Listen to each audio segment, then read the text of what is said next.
Good morning, everybody. As we go to the Chitas of today, we're holding on chapter 18, verse number 13, the book of Shemais, the book of Exodus. We are in the middle of chapter of the story of the Parshas Yisro. It was the next day. Moshe Rabbeinu sat down to judge the people. And the people were standing al Moshe min haboker ad ha'arav. They were standing from the morning until the evening. Now she says, Vayim Machras, what was the next day? Mimotzi Yom Kippur. This is the day after Yom Kippur. And so it stayed in the Sifri. You should realize that this whole chronological order is not correct. As you see, Yisro, because the question is when Yisro came.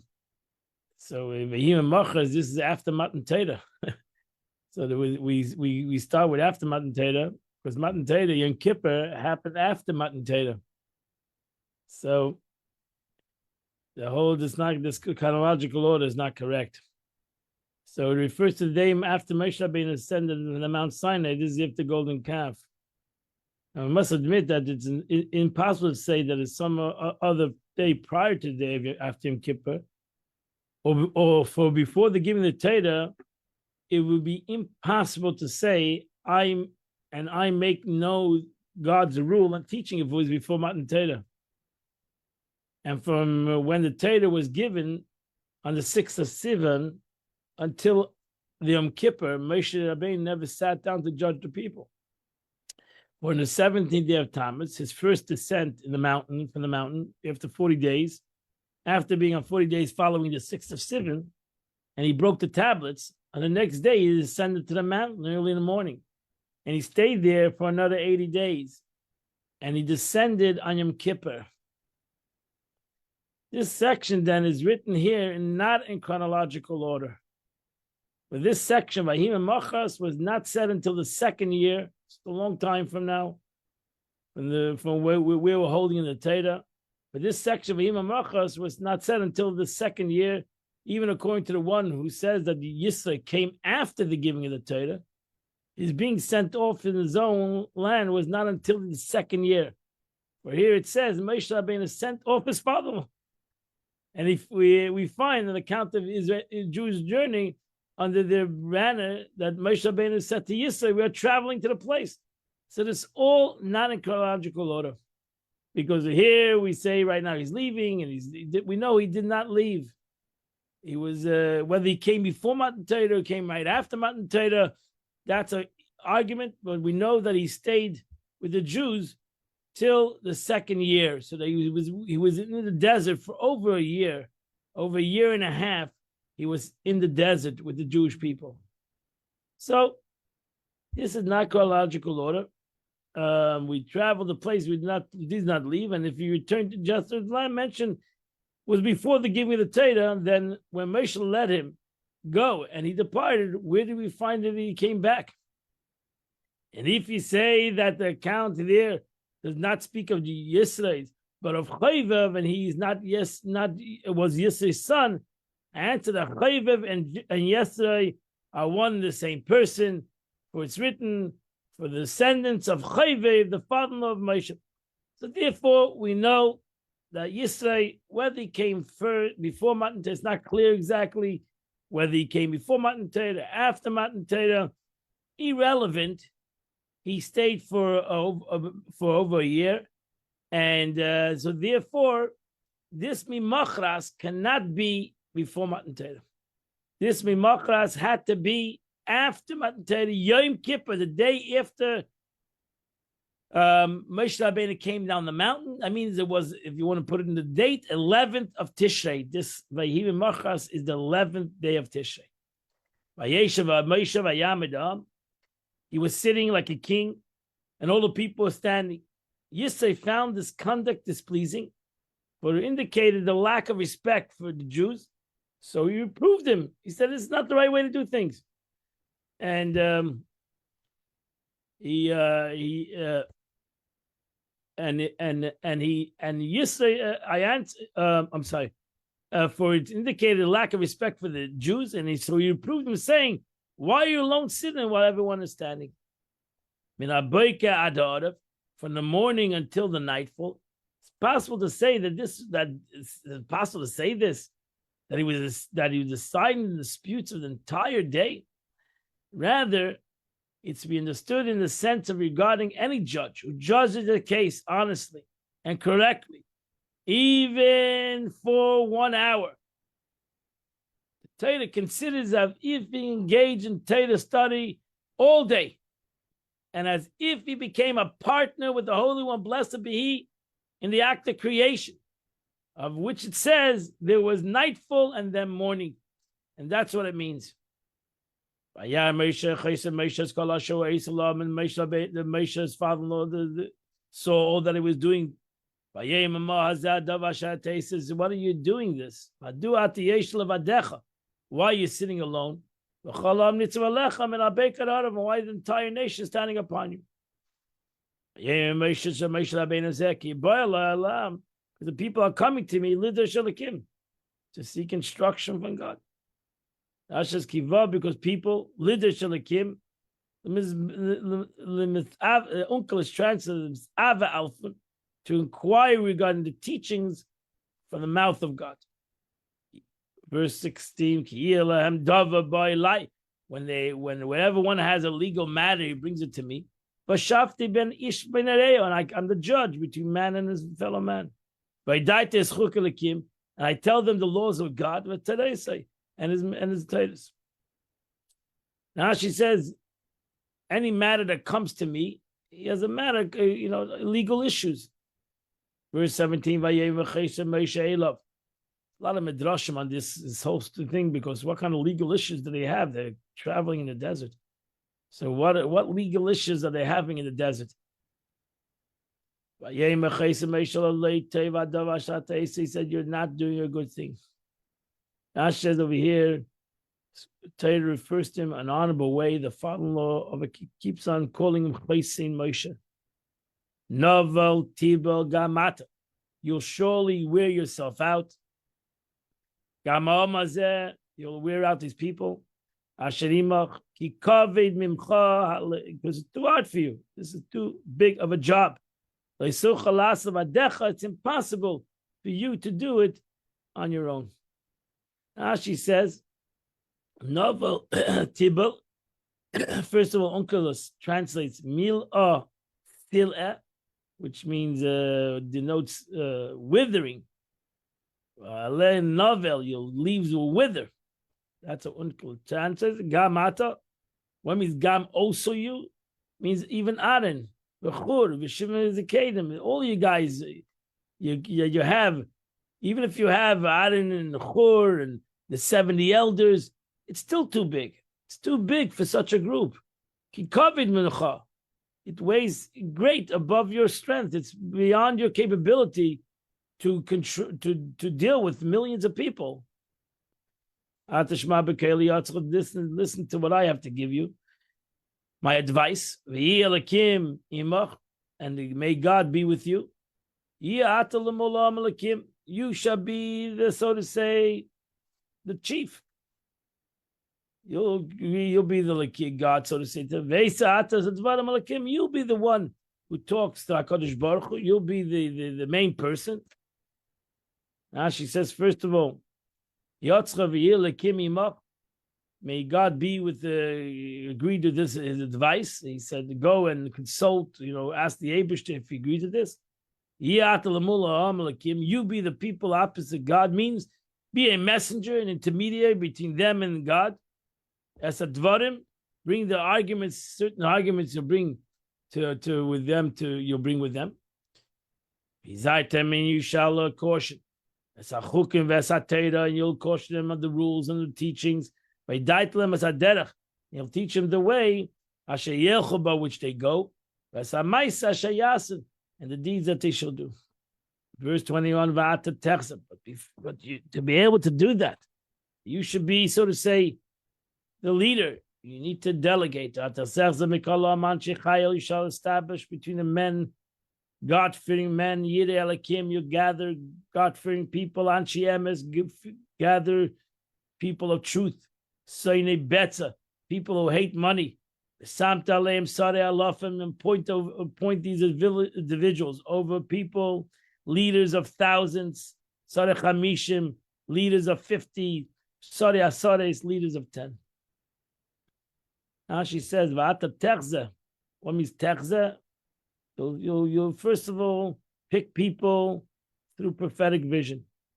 Anshe Chayil, make sure you pick people that are wealthy, and therefore they're not flattered or show favoritism.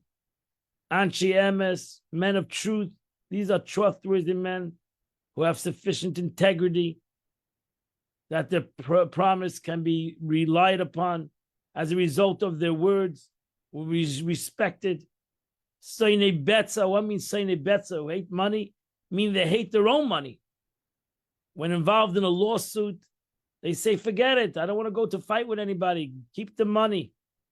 Any judge for whom money must be taken through a lawsuit is not a judge. So you have to have a person that's not worried about money. He's not willing to go to even fight about money. Sorry, I love him. These are 600. These amount of 600 leaders for 600,000. Sorry, mayors, leaders of hundreds. These are 6,000 leaders. Sorry, Chamishim. These are 12,000 leaders. Sorry, Asaris. These are 60,000. In essence, he said you need to put over here 78,000, 78 or 79,000 leaders.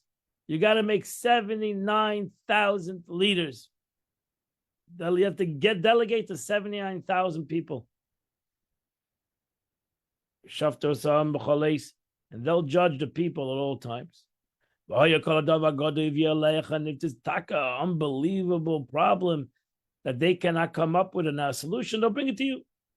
But every small thing you should do, and they'll judge. And this will ease your burden, and they'll share it with you. So Yisro created the judicial system in the Jewish nation in the desert, which ultimately was with the Jews, Adayim Azeh, that you have leaders and rabbis and dayanim in courts, etc., and there's not one entity, so to say. V'shavtu v'dinu, it will judge. This thing is to make it easier for you. The word v'hakel is similarly kabeli, make it you have a heavy heart, and you'll be able to lighten the load. And if you do this, and God commands you to do this, you'll be able to bear. And also this entire nation will come to its place b'shalom in peace. Hashem means, yes, I said, consult God. If He commands you to do this, you'll be able to, I believe you'll be able to endure. But if He opposes you from doing so, you're not going to be able to endure it. You're not going to survive this situation. Meaning Aaron, Nadav, and Avi, and the 70 elders, not only you, but even the group of people that you have right now will be able to be who they are if you create this system of law. God gives Yisro great honor to give him this whole portion in the Torah. Okay, we continue now we go to the Tanya of the day. We are in chapter 23 of Tanya. Beautiful chapter. The Alter Rebbe started already in the concept of Chachma and Ratzon, concept of a mitzvah, the aspect of a mitzvah. He touched upon such a beautiful concept, which he's ultimately going to explain in depth. The beauty of a mitzvah and the Ratzon, how the mitzvah is the Ratzon of Havaya. And what means a Ratzon? A Ratzon means a will that is enclosed. That means when we do a mitzvah, we enclose the will of HaKadosh Baruch Hu in this mitzvah. So the Alter Rebbe thus far discussed the two levels of union with the divine will. One analogous to the chariot and its rider, and the second of the unity of the body and soul, which is a total different kind of unity. because the body, the chariot is not connected to the rider at all. It's totally nullified to the rider. While the concept of body and soul is actually the energy is in the body, and it becomes the energy comes part of the body. Both of these levels of unity are achieved by performing mitzvahs. So there's two ways of performing a mitzvah. We can have the concept like a chariot, and even if when we can be like a chariot, like Avram Avinu, who they brought the two things together. They did it like a chariot, but they did it b'simcha. That's why we expressed that Avram Avinu did it b'simcha. So he had both body and soul experience and chariot experience. So too, we can also have these two kinds of levels, that we become a chariot, maybe in one limb or one action, or we can have the better level of unity, and that is that our souls and our bodies come together in one.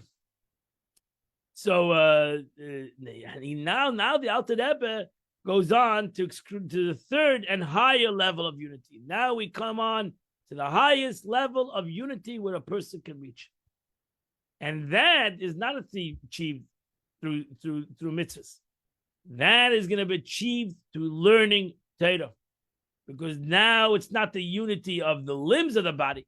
We're going to have the unity of the brain of the body. The brain, the central place of everything in a human being, is seichel, his brain.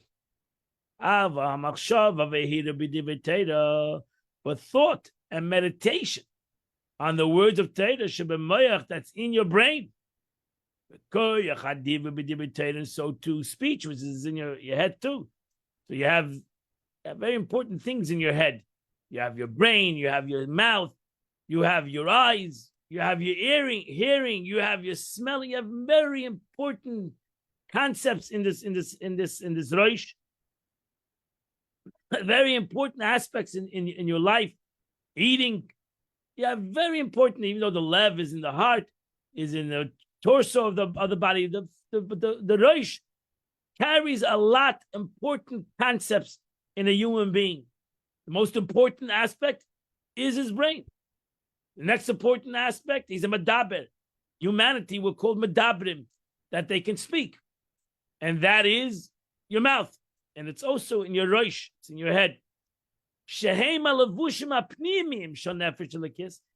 are the inner aspect of the garments of the human. So you're right that the concept of action or with actions in the hands and the many aspects of these concepts are in the concept of the way the neshama comes in a mitzvah, which is a physical thing. But there was the way the neshama clothes itself in a pnimius, and that's in his brain. The way he thinks, he meditates. The way he says it, the way he speaks. And especially the godly soul itself, that is in the brain. Right? We said at the beginning of Tanya, the Makim Mishka Nefesh Elokis, the place of the residence of where the godly soul resides, is in your brain. So when you use the place of where it resides in the brain, and you use the brain for learning Torah, at that moment when I'm learning Torah and I'm speaking Torah, speaking words of Torah, all of them are infused with a perfect unity. The Yichud Gomer, this is it's an unbelievable unity. It's a true unity. The Ratzon Elyon, the will of God.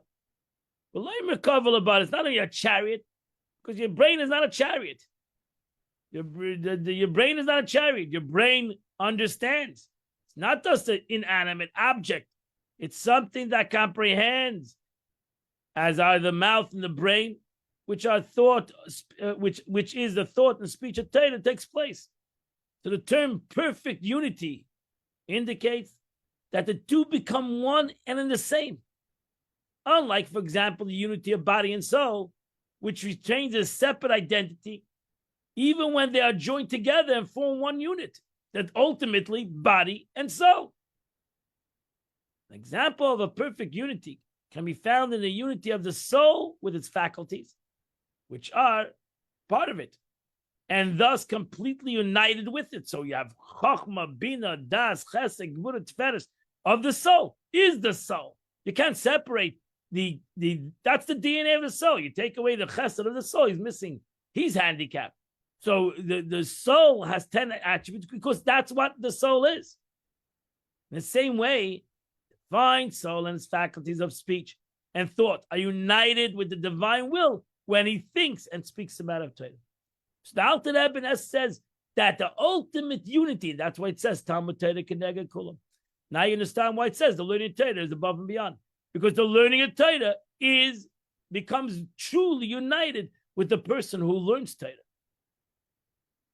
The Alter Rebbe now goes on to explain how Torah study is able to affect this level of unity.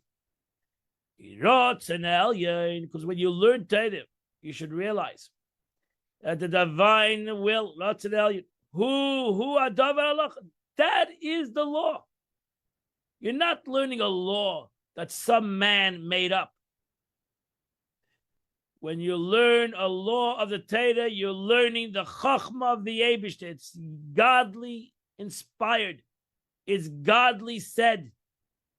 When I'm thinking a word of Torah, I'm thinking what God thought. When I'm saying a word of Torah, I'm saying a word what God said.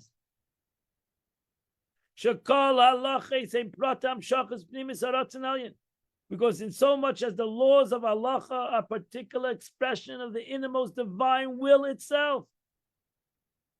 This what the Eibishter wanted. Because this went into the will of God. That a cow is kosher, a kosher, a potter, a zakai, that this thing is kosher and that person is exempt and the other one is innocent, and the opposite. This is what the Eibishter wanted. As I said, a cow is kosher and a pig is not kosher. That's what God wanted. That's what the Eibishter wanted. That was the Ratzon of God. That was the will of HaKadosh Baruch Hu. That's the wisdom of HaKadosh Baruch Hu. That this is what it's, this is A and that's B. This is allowed and that's not allowed.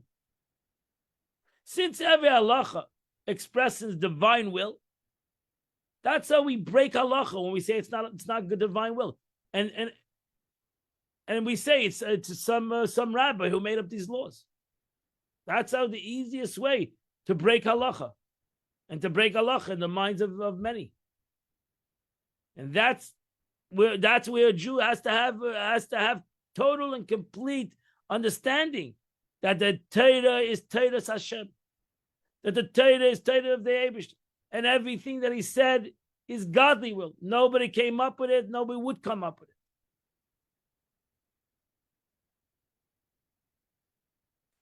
Nobody would come up with it. This is what the Eibishter wanted, and that's what God wanted.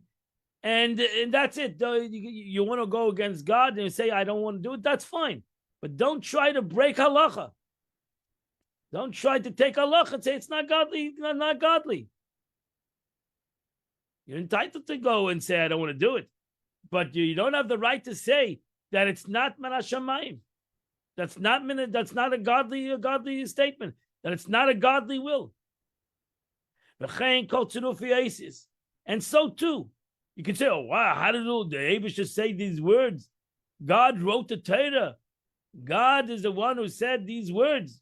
Yes, all the letter combinations of the Torah, Nevi'im, Ksuvim, the 5 books of Moses, the books of the prophets, the books of the writings, and Amshachas, the chain of a Chachmasa, Miyuchadis, Be'er, but is the words of God, the way it's connected to infinity, in the ultimate unity of Godness, which is infinite, and the way it comes down into a simple letter.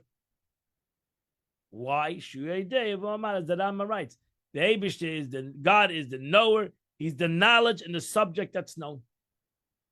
And you're right, it's something that's above our knowledge, as the Rama himself writes, that it's something incomprehensible, how the Eibishter of God is all in one, because by us everything is separate, and by the God, the past, present, the future, and he is the knower and the knowledge and the known, it's all one.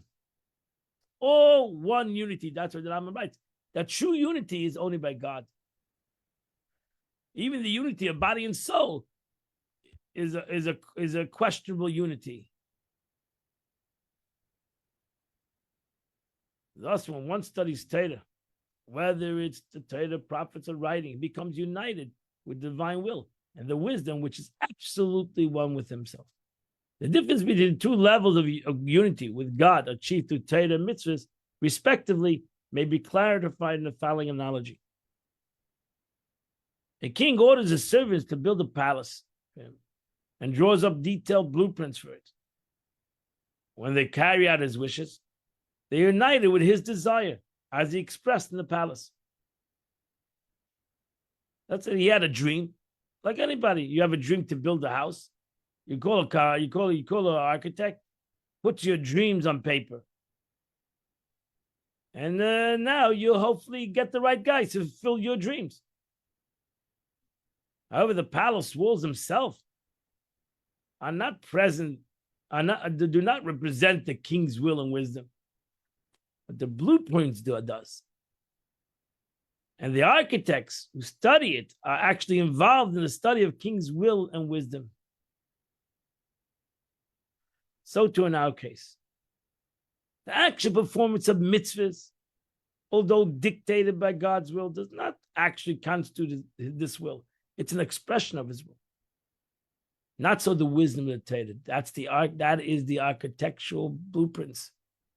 That's the blueprints. The Torah is the blueprints. The mitzvah is the house. The more we can connect the blueprints to the house, the more we accomplish that we bring out the will of HaKadosh Baruch Hu. Hopefully we build a beautiful house according to the blueprints of the architect. So which God's wisdom and halacha ruling are actually expressed of his will. And thus, when one speaks or thinks the words of Torah, he attains a greater possible level of union with God, who is one with his will and his wisdom. And that's why that is the analogy given the Gemara, that the Torah is the blueprints of the world. The Torah is the blueprints of every mitzvah. You want to make sure to build the house. You want to make sure to do the will of God correctly. You got to learn halacha. You got to know the blueprints. So therefore, built this building, and there's always a difficulty between the architect and the builder.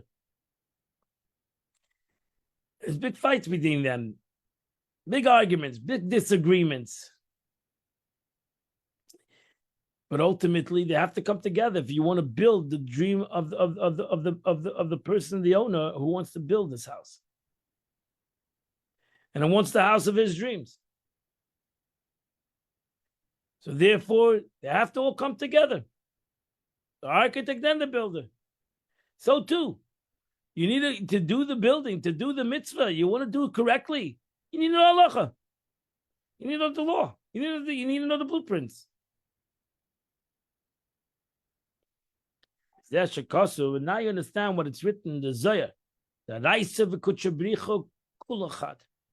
the Torah, the blueprints, which is the desire and the will and the wisdom of God in this building, Kol Echad is one, mamish one with God. Because if you break that, you don't have a building. And you surely don't have the building what God wants in this world. It's not like the limbs of God. It's the blueprint, it's the desire. It's God's imagination, so to say. It's God's will.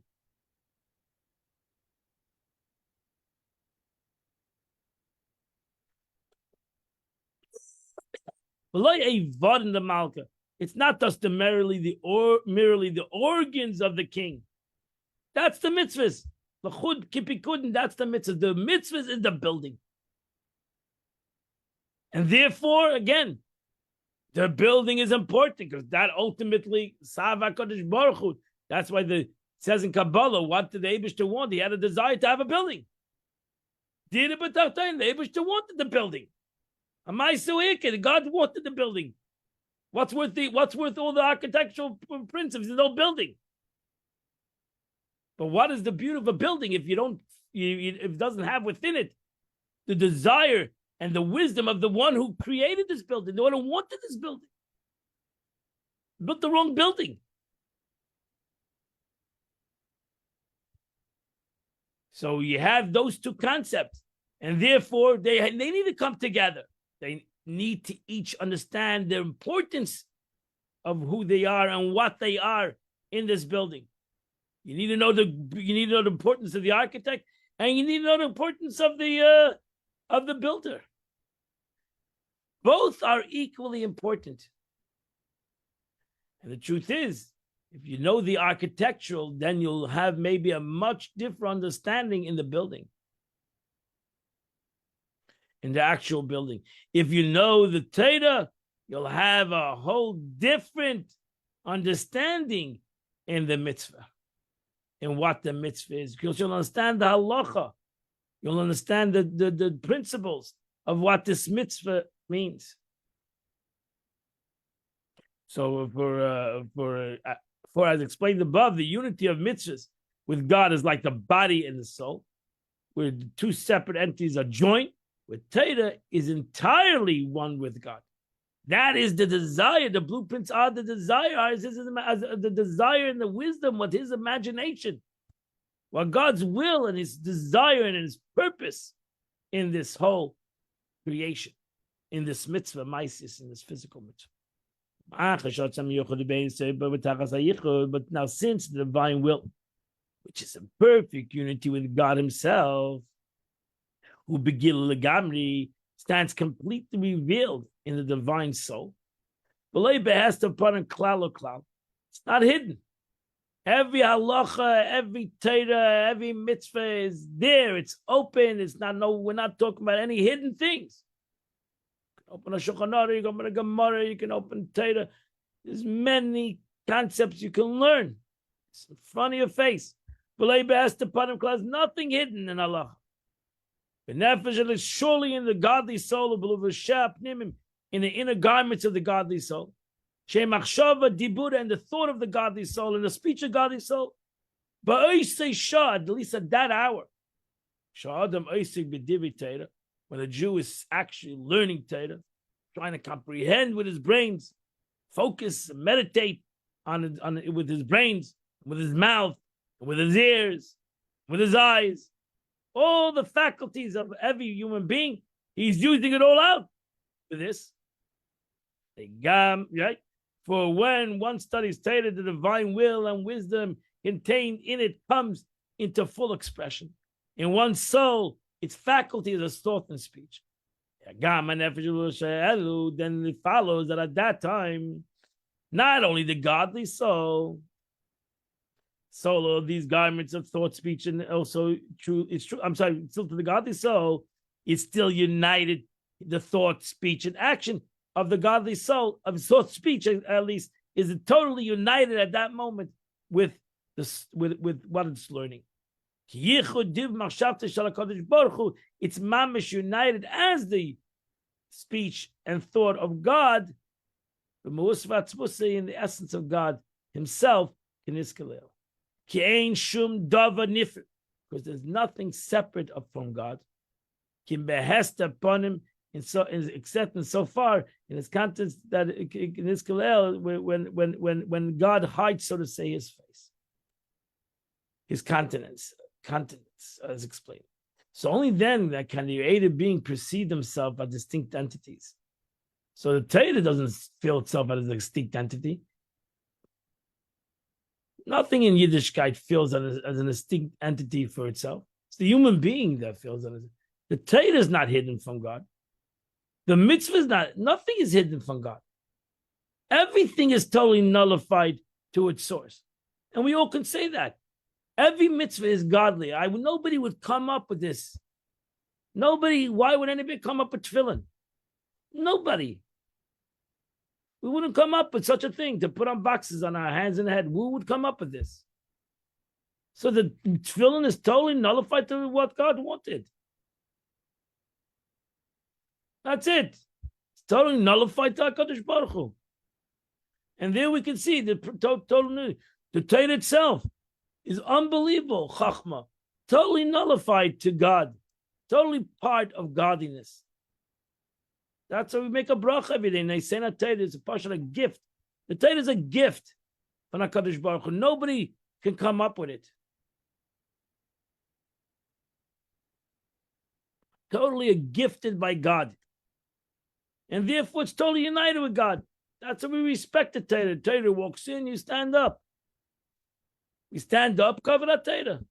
Why? Because we understand the Torah is totally godly. There's nothing that a human being could have come up over there. And it's a totally godly concept. Because it's totally united with HaKadosh Baruch Hu. A unity compared to God's speech and thought with himself prior to revelation of speech. And if you're a smart person, you understand that even every pasuk in the Torah has within it the Chava Min Hayam. It's as vast as the sea. Every pasuk in the Torah has its simple, it has its unbelievable understanding of the Torah. Whatever I understand, I realize how far and how much I don't understand. Of every word and every pasuk and every concept that the Torah talks about. Now,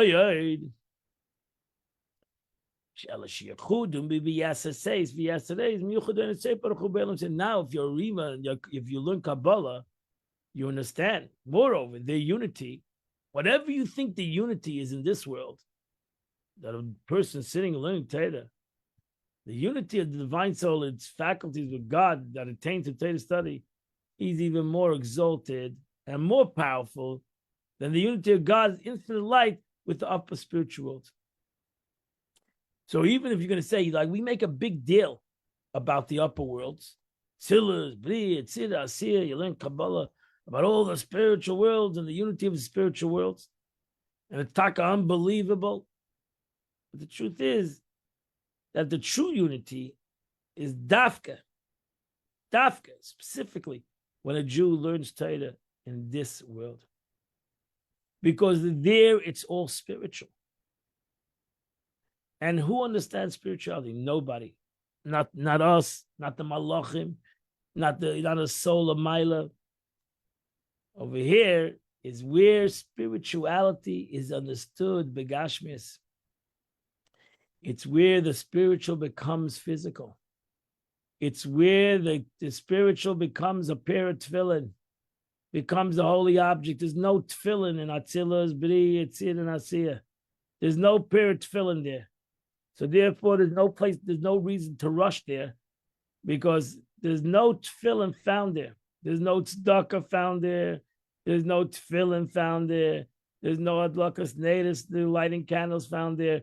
There's nothing like that found there. That's it. There's no making brach on a good steak up there. There's nothing. There's nothing like this found up there. It's oral spiritual concept. Where can you make a brach on a pair of physical phylacteries? Is dafke in this world. Is only in this world. That's where we can take our phylacteries, a cow, and turn it into davar shebekdusha. You cannot take one thing lamaila and turn anything into a holy thing. It's out. It's not possible. It's impossible. First of all, there's nothing physical up there. Number two is there's nothing physical because nothing physical can be up there. So here's the place. You cannot give charity up there. There's no money up there. And there's no entity to give charity to. The only place you can do the mitzvah tzedakah, which is the greatest mitzvah in the world, is in this world. Is mamish in this world. So where do we see the concept of the true rotzein and the godly's with is dafka? Only in this world. Only. No other world you can do it in. So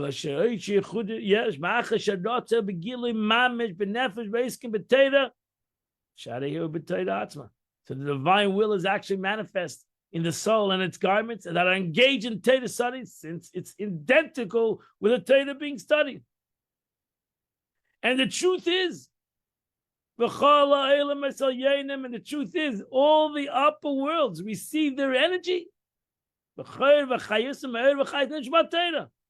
All comes from the Jew learning Torah in this world. And that's why, again, when a person has a yard site, he says, that he does something that the neshama should have an aliyah up there. The neshama cannot have aliyah up there without us doing here something. We give the neshama an aliyah. We give the neshama its elevation because we are learning Torah in this world. And if we do it l'schusam in their merit, we give them a boost. L'mayla. Because they cannot get the boost l'mayla above without us in this world doing that boost for them through learning Torah or doing a mitzvah.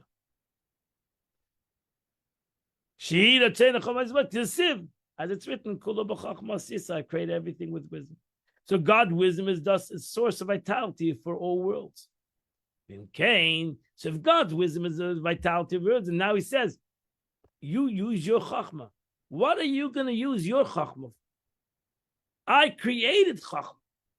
I created wisdom, and wisdom is the vitality of the whole world. Now I've given you chachma.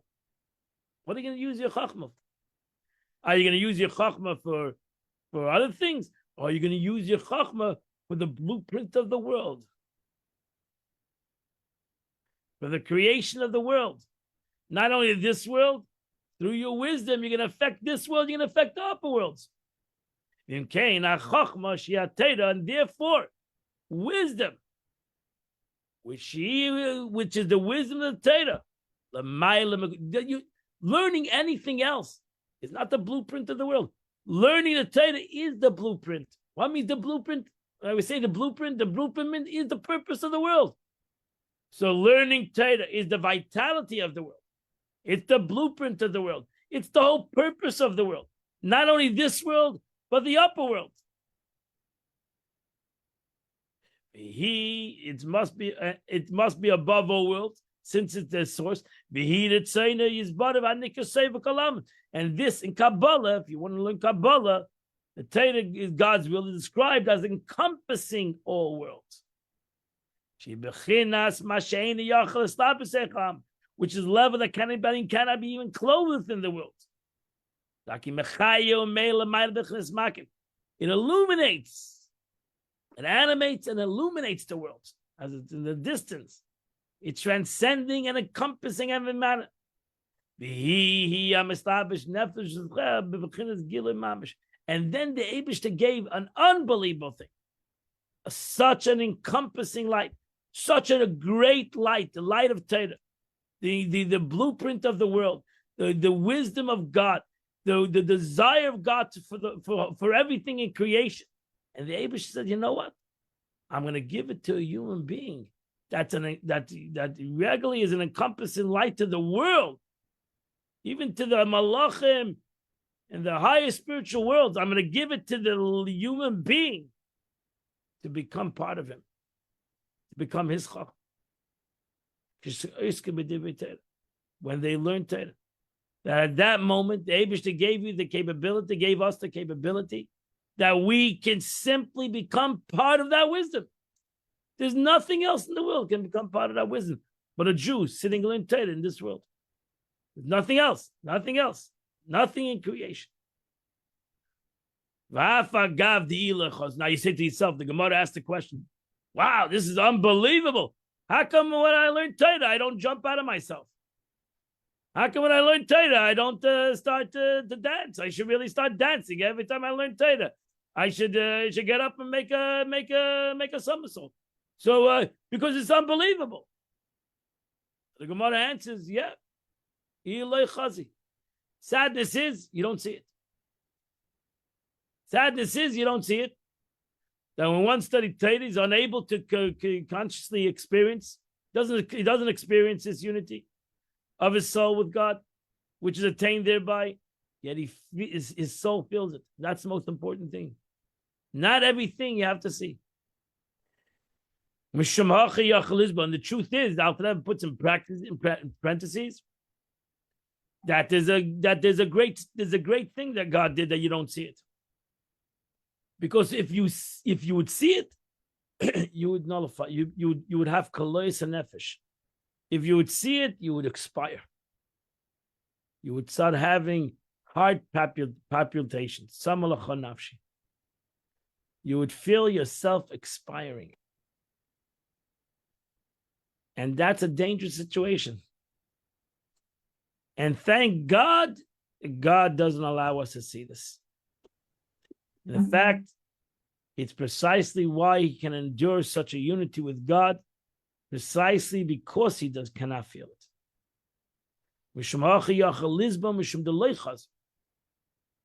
And that's why, where do you feel it? It may be after 120 years, when you're in Gan Eden, when you divest your soul from your body. Maybe there you'll see it, but don't be in a rush. So therefore, the Eibishter wants you here in this body, and it's worth it that you don't see it, and it's better that you don't see it when you're a soul in the body, so you'll be able to do the Avodas Hashem, so you'll be able to continue as who you are in the service of HaKadosh Baruch Hu. So where godness is not obscured, as in this world, and they cannot therefore endure such a unity, and therefore the truth is, Lamaila, instead of the paradox, Lamaila, they can endure it. They don't have the true entity. Over here, we have the true entity, and we don't see it. So there they see, but they don't touch the essence. Over here, we touch the essence, and we don't see. So what would you rather have? That's why in Chassidus, what would you rather have? There are two expressions. You rather have etzem or geluyim. You'd rather have essence or revelation. What would you rather have? What would you rather have? Would you rather have etzem, the essence, or would you rather have revelation? Which is also the concept. You'd rather have pnimis or chetzenis, in a way. You'd rather have the essence and you won't see it, or would you rather have geluyim and then you won't have it? So that's why till Mashiach comes, we are forced to live, forced to die, because we have this double, Neshama is in quandary of these two things. He wants the essence, that's why he wants to be here. But he wants Geluyim. The beauty of Geluyim, the beauty of revelation, the sweetness of revelation, the tainug of revelation.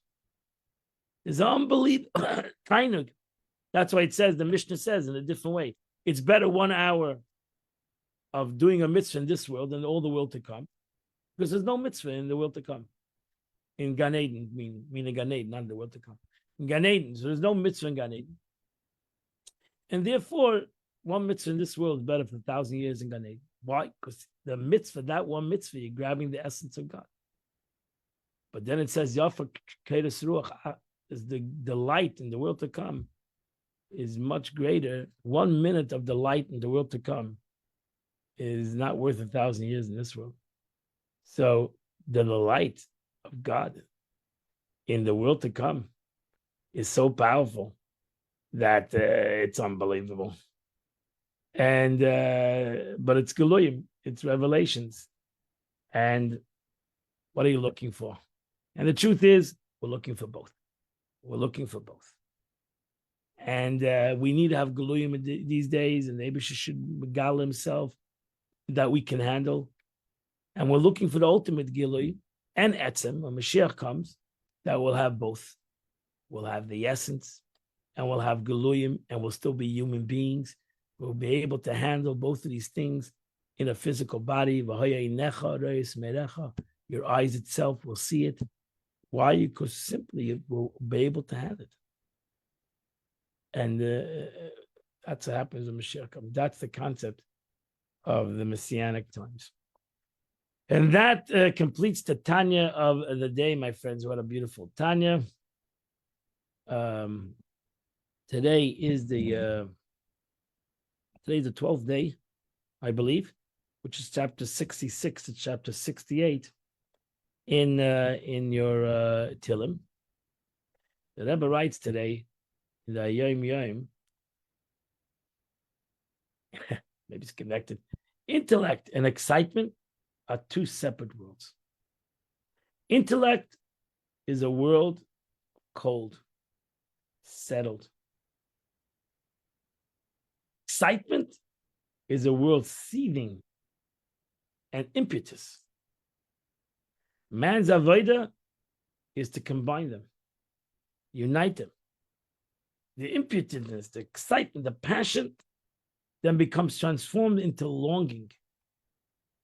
And the intellect into a guide, into the guide in the life of avodah and action. And we need to bring both of them together to have the passion, the guide, the emotions, and the heart, the Torah and the mitzvah. Bring it all together, unite it together. Not that they have two different realities, they become one reality. And that's the beauty of bringing these two concepts together, the limud Torah and the kiyum mitzvahs, the moyach shalat ala lev, the mind that comes together with the heart.